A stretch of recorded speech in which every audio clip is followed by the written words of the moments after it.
Welcome to Negotiation Made Simple, where we help you master the art of negotiation and win the next deal. I'm your host, John Lowry. Today, I have a question from a person that's been offered a chief operating officer role. Congratulations on that. So here is the question. Hi, John. I've been offered a chief operating officer executive level position at a nonprofit that I'm already working at. Long story short, after going through all their hoops, I've been offered the new position, but at only a 6% increase in pay from what I'm currently earning. The offer is $80,000. A similar position in a similar organization would be about $87,000.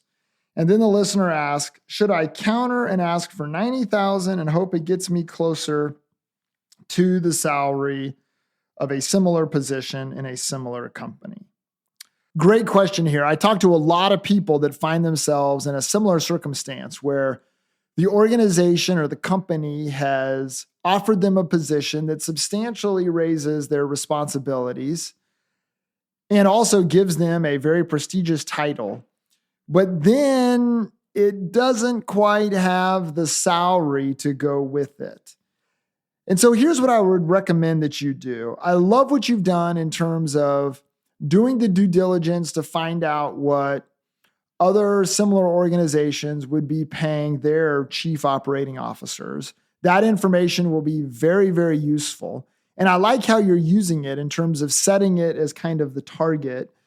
What I like about that is it is ambitious, but it's also reasonable. You have some rationale for it. If they say, well, what makes you think we should pay you $87,000? You can say, well, here's the data. And that can be really helpful in terms of being able to establish that.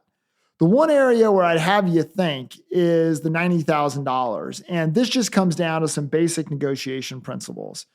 And so one of those principles is that typically negotiations will end at the midpoint of the first two reasonable offers. And so if they're at 80 and you're at 90, then the midpoint is kind of 85, but you really want to be at 87. And so you might think about adding a little bit to the 90 so that you make that midpoint closer to 87, and it is going to significantly elevate your chances of getting there. And so you may have to ask for 94,000 or 95,000 and then negotiate down to 87,000. If you don't feel like you can do that because that's just asking too much and it'll run them off, then you might get to a place to where it's 90,000, but you may want to manage their expectations and say, what I really will need is a number that is much closer to 90,000.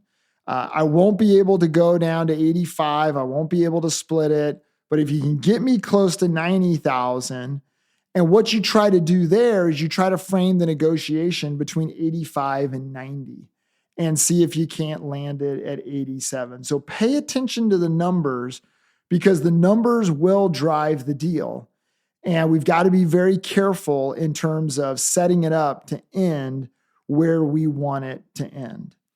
The other thing that I think is important is really taking a hard look at the position and what it will mean for you in terms of increased responsibility and why that increased responsibility warrants a lot more value than just a 6% raise. If they really won't budge on it because there's budget constraints or whatever the case might be, then you might ask for a bonus that says, I'd really like to be making 87,000, but if the most you can pay me, I'm just picking a number here, is 83,000, then if I agree to that, would there be a way with performance to get over 90,000 with a bonus? And see if you can find another angle to where it may not come in the form of your monthly base salary, but it could come in the form of your salary plus bonus to where you can actually get above 87,000. So I'd hold that in my back pocket to where if you find out they really can't do 87 for whatever reason, you can still find a way to be able to capture that value as a result of your performance or hitting metrics or whatever the case might be. You might also think about PTO and some of the other things to where if actual compensation is an issue and they can't budge on that, what are some of the other areas where maybe they can offer you some flexibility? And maybe that's additional PTO. Maybe that's a more flexible work from home situation.